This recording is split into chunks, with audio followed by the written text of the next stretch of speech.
The age of fire is coming to an end, so the Lord of Sunlight, Gwyn, sacrifices himself upon the first flame to prevent what he feared most, the dark, and thus becoming the Lord of Cinder.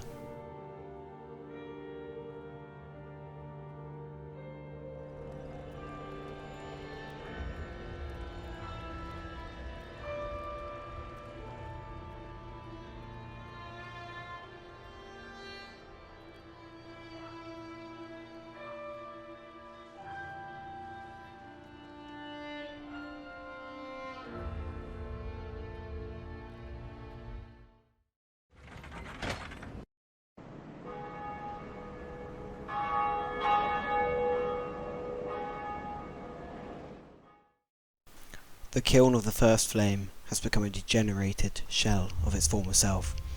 It was once a home for the first flame, but what caused the degradation?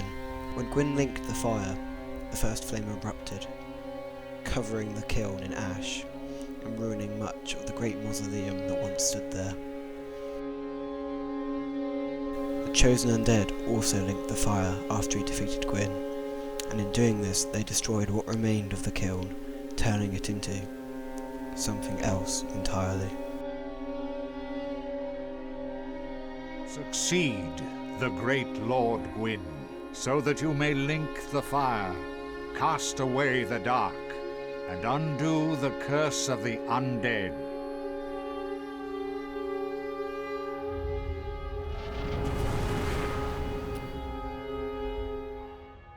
Gwyn's soul, however, is too strong to perish, and is forever linked with the flame, as well as the souls of whoever else dares to link the flame. So Gwyn and the chosen undead become one, creating the new guardian of the kiln, the soul of Cinder. 4 others are also known to have linked the flame: Aldrich, the devourer of gods, Yhorm the giant, Lothric of Corland, and the Abyss Watchers of Faron. I linked the fire long ago, becoming the Lord of Cinder. 5 thrones will take 5 lords as kindling for the linking of the fire. A reenactment of the first linking of the fire.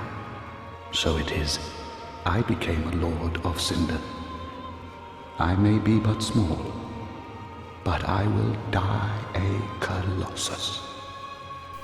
Lothric tells the chosen undead how all the lords must be returned to their thrones to act as kindling for the first flame. Not much is known about the history of Lothric, however, other than he linked the first flame long ago and became the Lord of Cinder. He is also from Corland, which coincidentally is a name for a historical region of Latvia.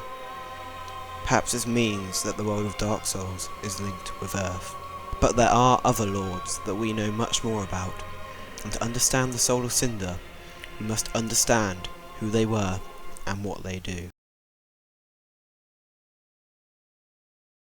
The Undead Legion of Faron is a caravan of undead, sworn by wolf's blood to contain the abyss. The Legion will bury a kingdom at the first sign of exposure.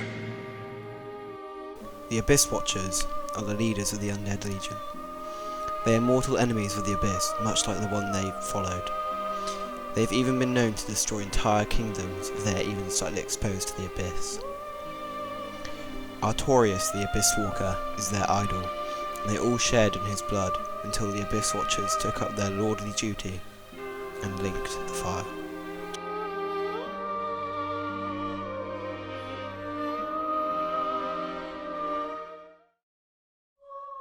Let's take Aldrich for one, a right and proper cleric, only he developed a habit of devouring men.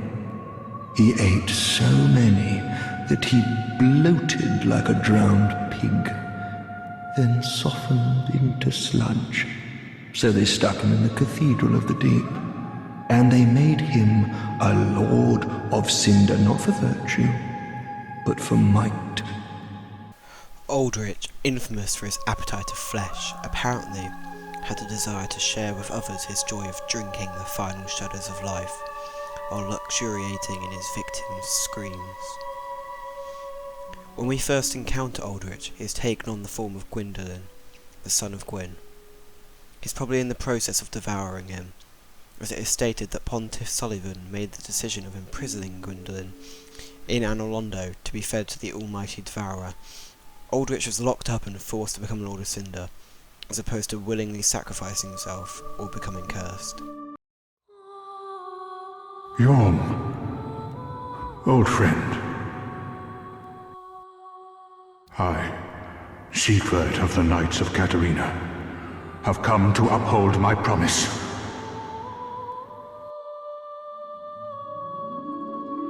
Let the sun shine upon this Lord of Cinder.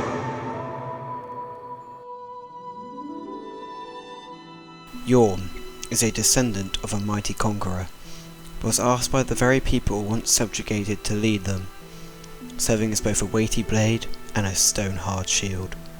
Yhorm once lumbered on the front lines with a great shield, but one day, after he lost someone who he cared deeply for, the giant lord forsook the shield and became more about brute strength.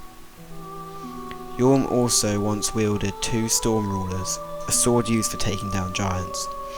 When he set off to become a Lord of Cinder, he gave one away and another to his close friend Siegward. A promise was also made between Yhorm and Siegward, which was for the Knight of Catarina to slay him if he lost his mind.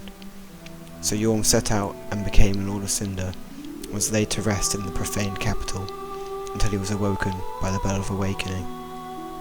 And ultimately, Siegward upheld the promise thanks to help from the Unkindled One, and so Siegward could die content with life, knowing his friend would suffer no more.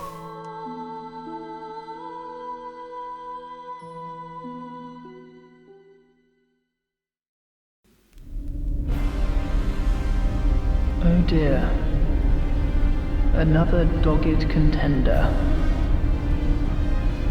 Welcome, Unkindled One, purloiner of cinders. Mind you, the mantle of Lord interests me none. The fire-linking curse, the legacy of lords, let it all fade into nothing. You've done quite enough. Now have your rest.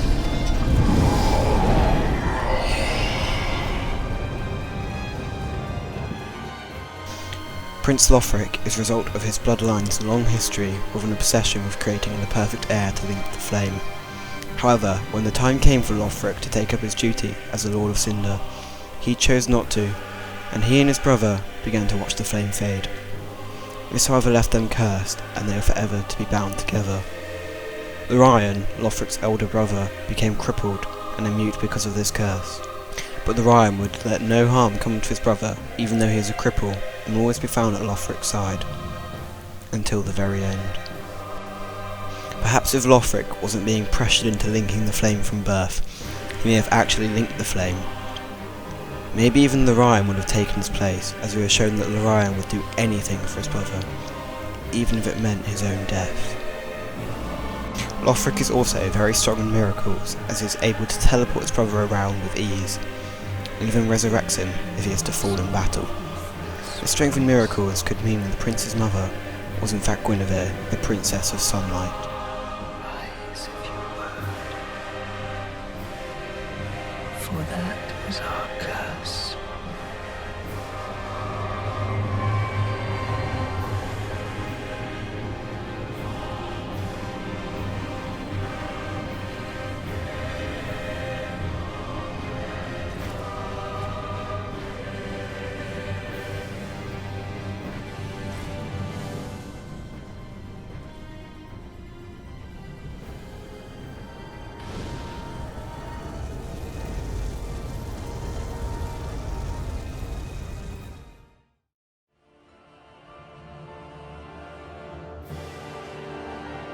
These are the laws of Cinder that everyone knows, and they will all go down in the history of the world of Dark Souls.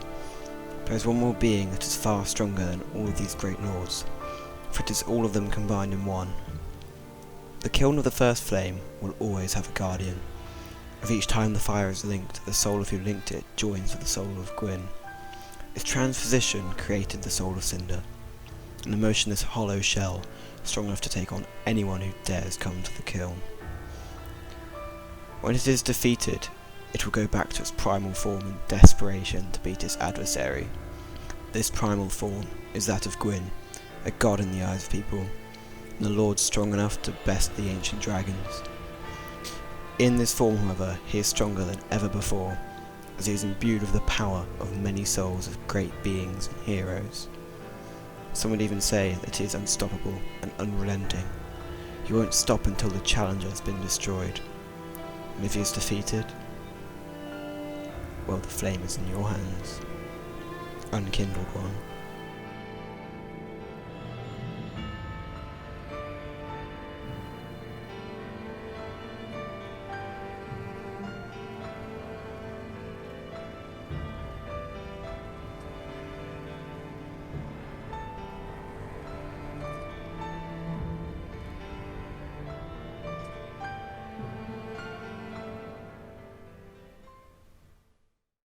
Thank you all for watching. If you enjoyed the video, then please let me know.